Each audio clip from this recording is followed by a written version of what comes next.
Welcome to ASA Central Line, the official podcast series of the American Society of Anesthesiologists, edited by Dr. Adam Stryker. Hello, and welcome to the Central Line podcast. I'm your host, Dr. Zach Deutch.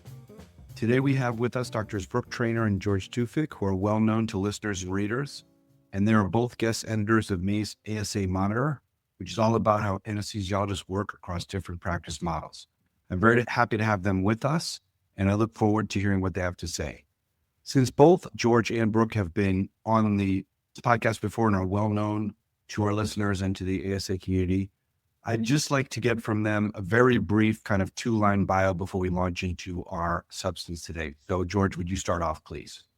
Of course, no problem. My name is George Tewfik. I'm an associate professor of anesthesiology at Rutgers, New Jersey Medical School in Newark, New Jersey, where I also serve as the director of quality assurance and the director of clinical informatics.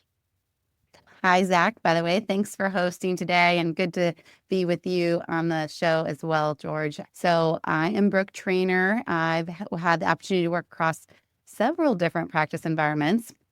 So I'm an anesthesiologist and a critical care intensivist at a busy VA here in Central Virginia, where I work part-time now. I've just transitioned out of academic medicine just to take a little breather. And I was working at VCU, the Academic Sister Affiliation, where now I'm doing a little bit of locums here and there to fill my time. And I'm really happy to be here to talk about this more today. Okay, let's get into the meat of the topic. For this issue of the Monitor, both of you took a pretty innovative approach. Can you explain exactly how you tackle this interesting but somewhat complex topic and why you chose to look at it? Brooke, I'm going to have you answer that, please. Yeah, sure. We really wanted to give the people the ability to compare and contrast practice models side by side.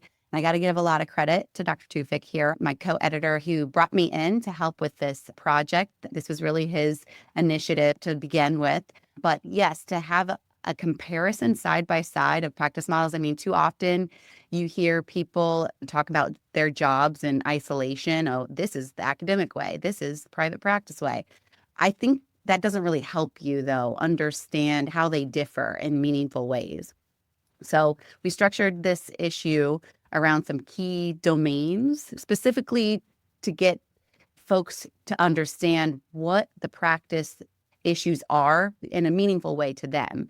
So what does that workday look like? You know, how is the compensation structured? What's the call burden? How are the decisions made? What's the leadership like?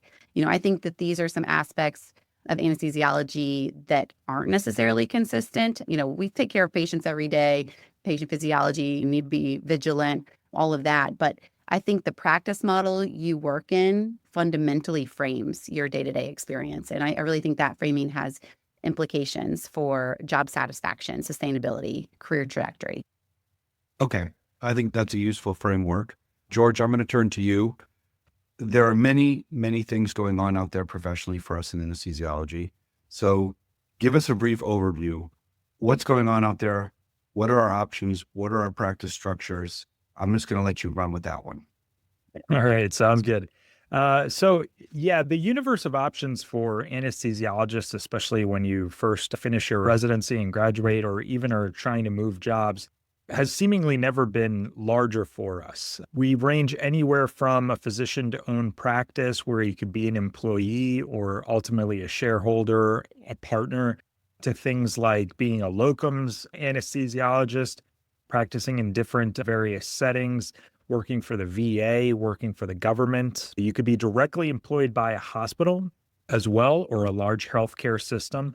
And that's very common in certain parts of the country, especially like out west. There's large private equity owned corporate practices, which again, depending on your geographic area, might be the prevailing practice model that's there, such as in places like Texas, Colorado, or Florida. There's academic models, such as the one in which I serve, in which we're kind of a hybrid model as well, part salary and part based on productivity. The range of options really is huge, especially as you're starting off your career or looking to transition later on in your career. And it really does span the entire breadth from locums, independent, working day to day setting up your shifts all the way to working in a private practice where you ultimately do become a shareholder and a partner with, again, a whole host and range of options in between working for various other organizations or working for yourself. Okay, so clearly a lot of options. You've sketched out a broad view of it, which is helpful. Brooke, I'm going to ask you, can you get into the weeds a little bit? Talk about some of the ways that these different situations that George has described might differ from each other. Sure. Here's the thing. I think we all need to stop asking, what does this job pay? And start asking, what kind of physician am I going to be in this environment? And I think this framework really helps with that, because the reality is your practice model is going to define your career trajectory. Some things that I think are helpful to look at is who's actually in charge at the facility or at that institution or at that location where you're going. Is it physicians, administrators, outside entities? And what is that clinical environment like? What does your day-to-day actually look like? How predictable is your schedule? What's the call structure?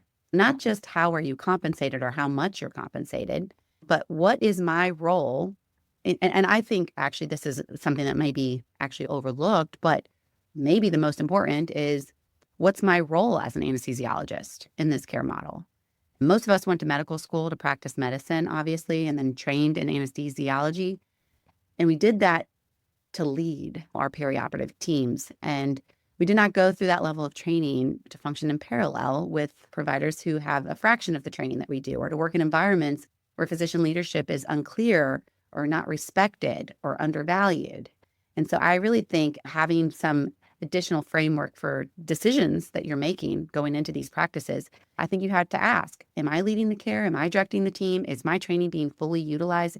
Am I being appreciated in that job?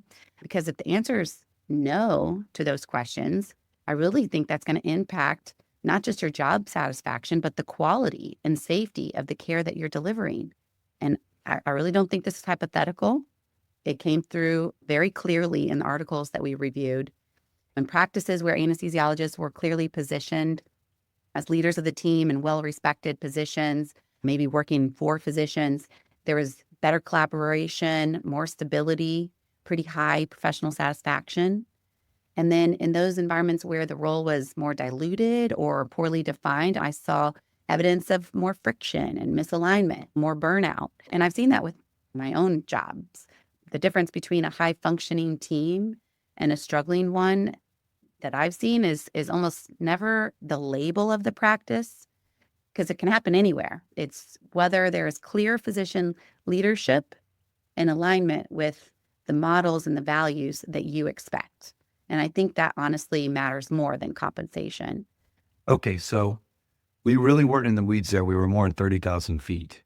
That being said, I think the points you brought up are excellent, and I hope that you're submitting your proposal for a presentation at ASA Advance right now.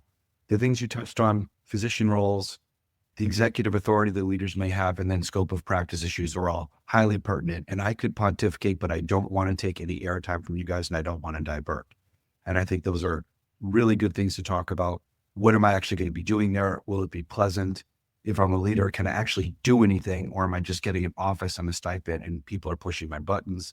And finally, scope of practice is self-explanatory. So thank you so much for bringing that stuff up.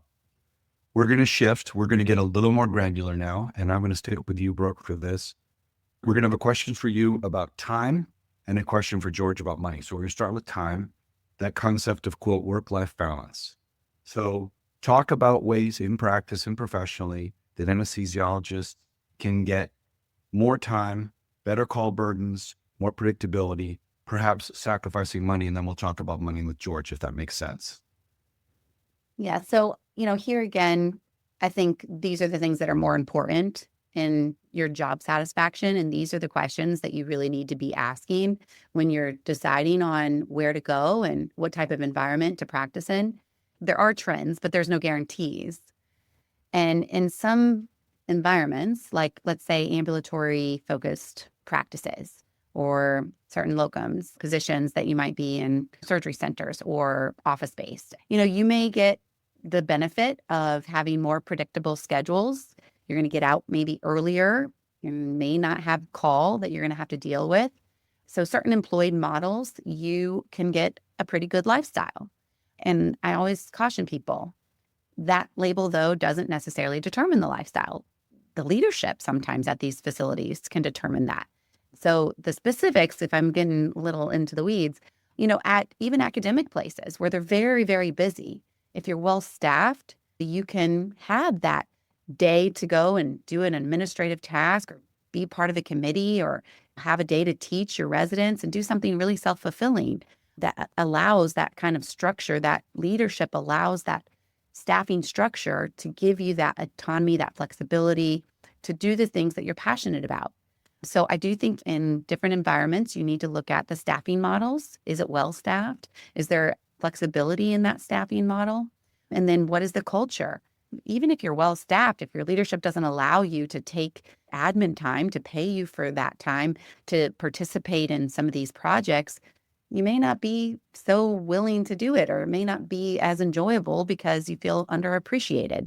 So looking at the different case mixes, the local culture, some of the leadership priorities, because I think if you really search, you can find great private practice with good work-life balance.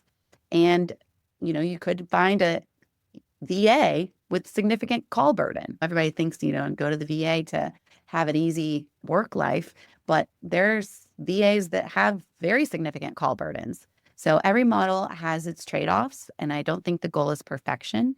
I think it's more alignment with your priorities.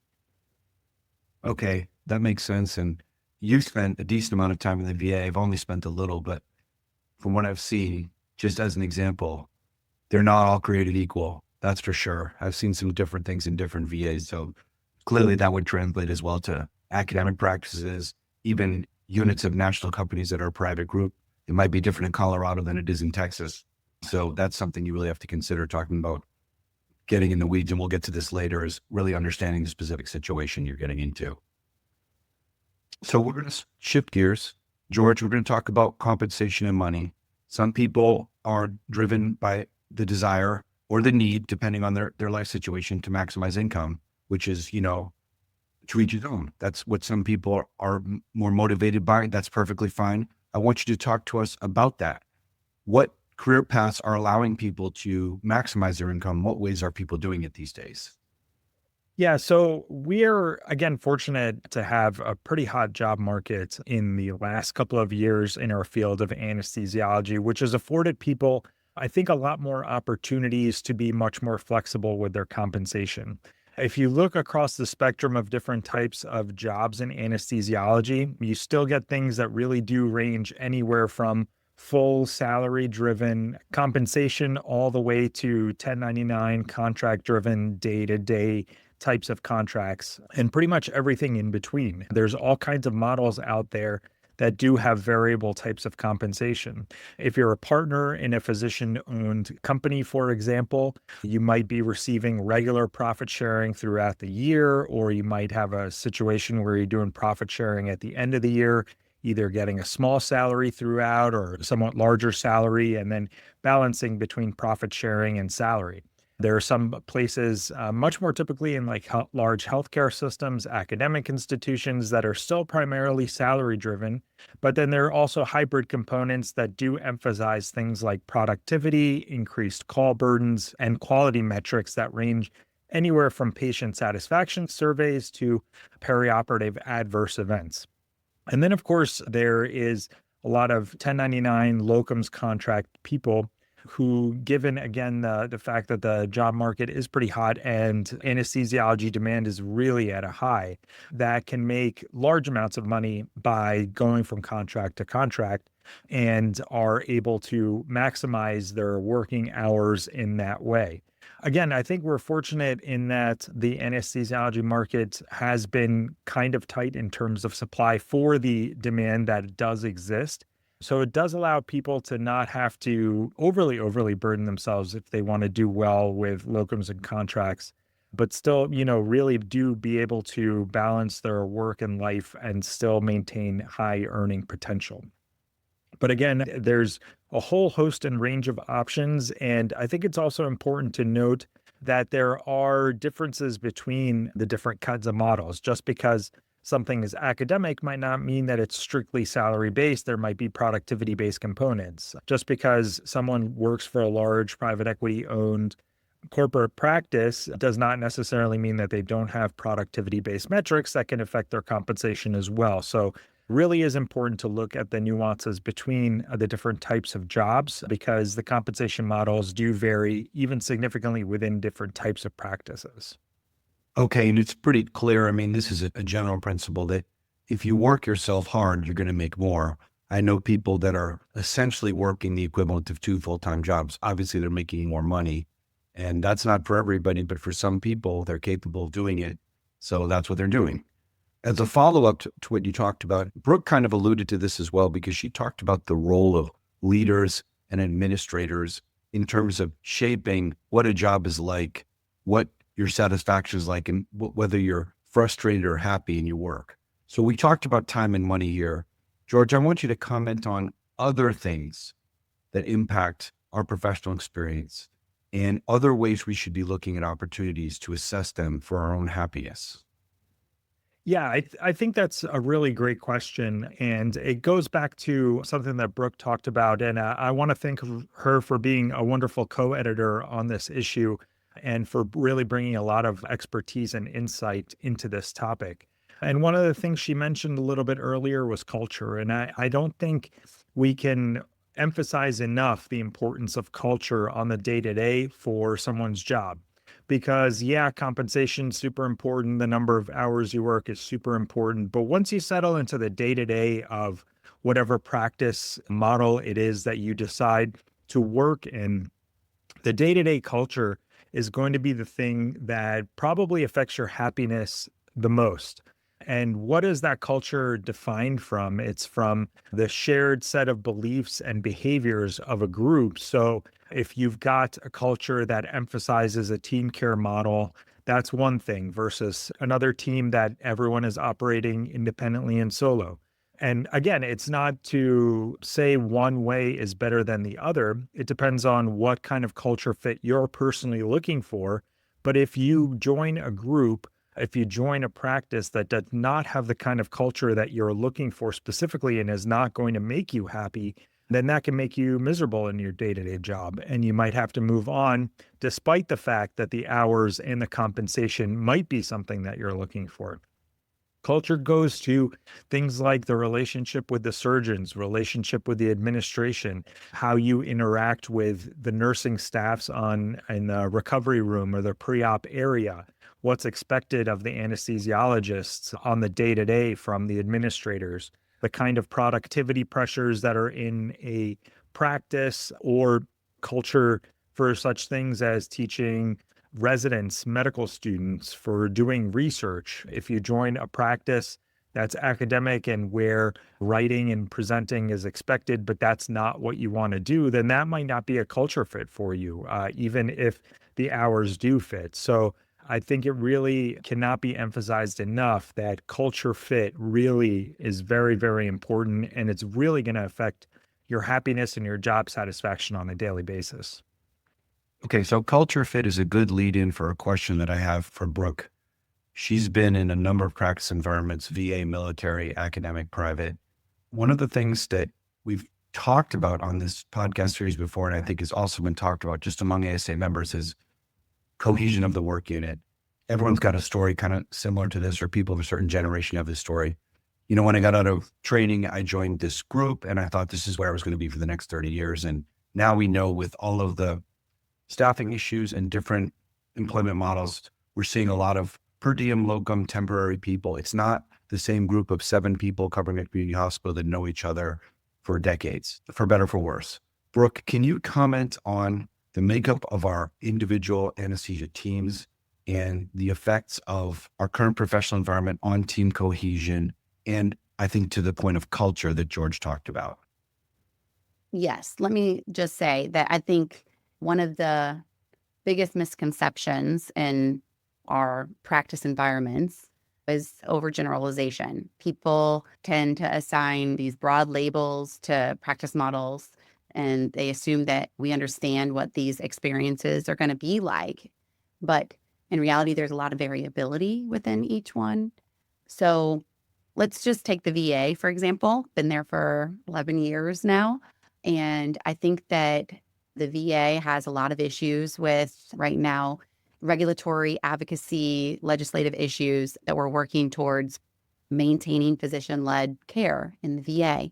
And we feel that this is super, super important because the veterans are one of our most vulnerable populations, if not one of the most vulnerable populations, being that they're exposed to harmful substances when they're deployed and then expected to come back and assimilate into lifestyle in the US when they have these medical conditions or disabilities that they're coming back from being deployed from. And they come to the VA and they expect and they were promised top-notch care. And when they get there, we have leadership in positions. And I'll say most of the time, this may be, again, an overgeneralization, but most of the leadership in the VA that at least are making these big decisions have not served, are not veterans, are making decisions for the veterans, though, that maybe are not in their best interest. At least that's how we feel as the physicians taking care of them. And that's how we feel as veterans, which I can speak to being a veteran, getting the care in the same institution. So I think that care teams, are super important. I think it's super important that they're led by physicians who have the most expertise on the teams. But I think understanding what that experience is going to be like in each of those practice models is a reality that we need to kind of come to terms with and fight for. And the other persistent stigma, I think, in the VA, just to go down that route a little bit more, is that people go there, that the folks who work in this VA, they do it because they don't really want to work too hard anymore, right? They go to slow down, they want to finish out their careers. And so people say that the care in the VA is not that great because of that. Well, that's not what the evidence in the literature shows. Currently, there is lots of big studies out there, and I love that Dr. Barron captured this really well in her articles. The VA is not a place that people just drift into at the end of their careers. It's a place that people choose to work intentionally. Very highly educated, functioning physicians that are going there to work intentionally because they're mission-driven. They want to care for a unique, complex, deserving population. They value practicing in a system that prioritizes patient care over production, perhaps. And I've seen this firsthand. You have to practice with purpose, right? You have to determine where you're going to practice and do that with purpose.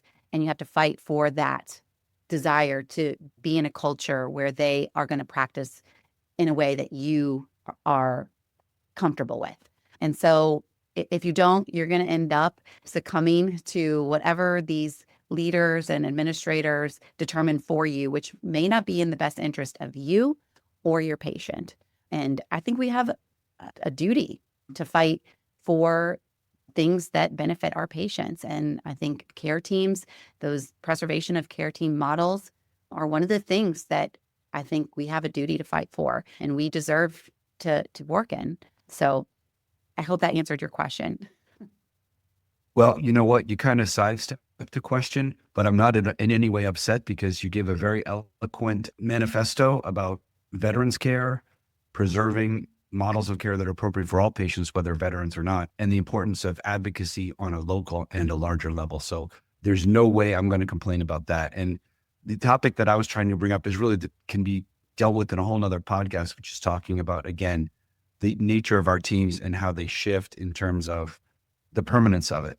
And, working in a group that used to have 12 full-time W-2 FTEs, and now there's 3 people, but there's a bunch of people floating in and out. That's a topic for another got day. it. Yes. Yeah. That's definitely, and you've definitely hit, again, you've been at 30,000 feet giving us things we really need to think about because they may be seemingly abstract, but they impact what we do every single day. So I thank you for that answer. That's an excellent answer.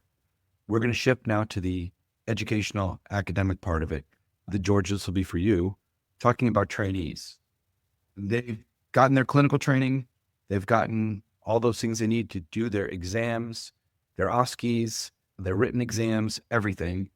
But now they have to enter the workforce. Are they ready to do this? Do they understand how to evaluate a job? Do they understand how to get to a job and make it successful? What do you think? One of the things that surprised me the most when I went back into academics about a decade ago is how little the residents learn about the business of anesthesia and about employment contracts and practice models. So I really, in our institution, made it my mission to work into the curriculum part that trains them about the business of anesthesia. Not that not understanding the pharmacology of our anesthetics isn't crucially important, because of course it is. But again, how do you evaluate a job when you're not even really sure how you bring in revenue? So a lot of times with our residents, we have to start with just the basics of how do we bill? What are time units? What are base units? What is a conversion factor? What are the differences between commercial payers and governmental entities and those that might be under charity or self-pay? And the reason that those things impact throughout is even if you take a salaried position, there might be productivity-based metrics or productivity-based bonuses that rely on things such as the revenue generated by a practice. So I think that our residents generally across the country, and a lot of those that I meet at meetings such as the ASA or the ASA Advanced, there's such a hunger out there to understand and to better be able to grasp the business of anesthesia and to understand how it is that practices generate revenue. Even though not everyone's going to end up as an administrator, not everyone's going to end up even looking at the finances of the group. But if you better understand how revenue is generated, how it is that we do our billing, you can improve your billing personally. You could improve your group's billing. You'll understand how those kinds of things factor into things like employment contracts. And then by the time that you're out there interviewing for jobs and looking for a different employment model, you'll understand that if this group has ultimately a partnership track, that the partner is going to be compensated in such a way, you'll better understand where that compensation is drawn from. What are the finances of a group and what kinds of expenses need to be paid before the partners need to be paid out. If you're working for a large corporation or a healthcare system or a group that receives a large stipend, what does that mean? What does that mean for your group stability? Is that something that you think is going to be long-term sustainable? And those kinds of things could factor into the type of job that you take. So I think that there's a lot of different resources out there that are available. And if I encourage any resident who's training, whose institution has not yet incorporated a large or at least, somewhat substantial portion to teaching you the business of anesthesia, to seek those resources out. I know the ASA has lots of great resources to check out so that you better understand before you go out on your job search what it is that brings in revenue to anesthesiology practices, what are the different sources in the financing, so you could better understand what that employment contract actually means when it's put in front of you when you are finishing up your training or even looking to change your job. The other incredibly valuable resource that I always emphasize to, especially our trainees when they go out to interview, is to not just rely on the person, the recruiter, the person who the group is putting as their best face forward, but ask to speak to the last couple of people that the group hired. The last couple of people who were hired in, maybe have been working there for 6 months to a year. Generally, when they're a little bit closer to you in the earlier part of your career, they'll tell you how the day-to-day really is, and as I mentioned earlier, I think culture is so important to your job satisfaction. They'll be able to tell you, hey, on a typical day, we get out at 4:00, or, this is what your productivity-based bonus is based on, and it's easy to obtain or difficult to obtain. These are the kind of metrics that they're tracking. This is what it's like to work with these residents, or these are the kinds of resources we have at our academic institution. So not just about compensation, but about everything about the culture. But take advantage of those kinds of resources. Don't just rely on the person that the group's putting as their best face forward as the recruiter, but speak to as many people as you can in a practice to find out what the day-to-day really is like. What is the compensation really like? What does the paycheck look like, especially if it has any sort of variable component to it? You want to get a much closer sense of that. So talk to a lot of people, reach out, and gain as much knowledge as you can about the business of anesthesia, the finances, and how that stuff relates to the culture. Now, Brooke, I have a follow-up question based on that. I know that we're both on the committee on the anesthesia care team, and we have an initiative to provide educational materials and more about trainees entering the workforce, not just professionally, but as clinical leaders of the care team. Do you want to hype that a little bit since I'm going to give the opening? Thank you, Zach. Absolutely. So this is something I think and I caution saying this too assertively. I think most programs do a great job in training physicians, anesthesiologists, how to be managing the clinical aspects of the patient, triaging difficult situations, hopefully communicating better with our team, and then ultimately leading that team. But I think what we lack is the time dedicated to really finessing and going into the weeds of those details, right? So having a product that is standardized across multiple different programs, having input from stakeholders across, program directors, leadership within the ASA, care team experts, billing experts, all come to the table to create a standardized work product that we can disseminate to programs for their residents to learn from and engage with, I think will be a really useful tool. At least this is what we're hearing in all of the development stages. And this is something that ASA leadership is really strongly supporting for us to put this together. It's going to be a big project, so it's not going to be seen anytime soon, but I'm hoping within the next 6 months to a year, we'll have a really nice, clean work product to share with programs out there that'll help residents to really learn the necessary parts to leading the care team. Wonderful. That sounds great. Again, it'll take a minute to do, but if done right, it could be very helpful. We're coming up on our close here. So I want to ask you both, and we'll start with you, George. Having been guest setters of this issue, just give me and readers and listeners a couple bullet points. What do you think was the most important take-homes from this issue, just the process of going through the articles and editing them? What do you think you really want people to get educationally from that? I think that hopefully one of the things that comes through is that it's really difficult to pigeonhole each different type of practice. When you hear that a job is for a corporate practice or for a private practice or for a governmental job, it's easy in your mind to build a caricature of what you think that day-to-day job is going to be. Not just in terms of compensation and hours, but in terms of the culture, in terms of the type of care model, in terms of the long-term stability of that type of job. I think there's a lot more overlap than people might anticipate in terms of different types of practice models, but there's also a lot more differences and a lot more nuances based on independent geographic factors or localized governance issues. So for things like healthcare systems, you might have an idea in your mind of what it's like to work for a hospital or healthcare system, but it really does make a big difference which exact hospital that is. There might be significant differences. When you hear about a corporate practice, it might be very different in one part of the country than it is in a different part based on governance or ownership structure. So that comes back to what I was mentioning before about needing to talk to a lot of people when you're considering a job, because the day-to-day is not going to just be you hear this type of practice and now you automatically know everything about their compensation, their day-to-day, their schedule, and their care team. There's a lot of nuance to this, and I think it's important to understand that there's a lot more differences between some of the practice models as well as a lot of similarities that people might not be expecting. Okay. And Brooke, what are your bullet points? I think one of the biggest takeaways is that there's no practice model that's inherently good or bad or better than the other. It's just how it's structured, how it's led. Does it fit into what you're looking for?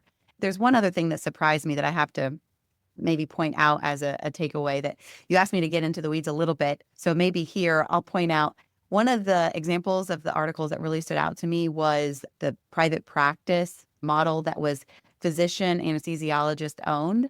So it was the model at Winchester. On paper, it's a private practice, but in reality, it was much more nuanced. It was a physician anesthesiologist group working in partnership with another anesthesia group to cover an entire regional health system.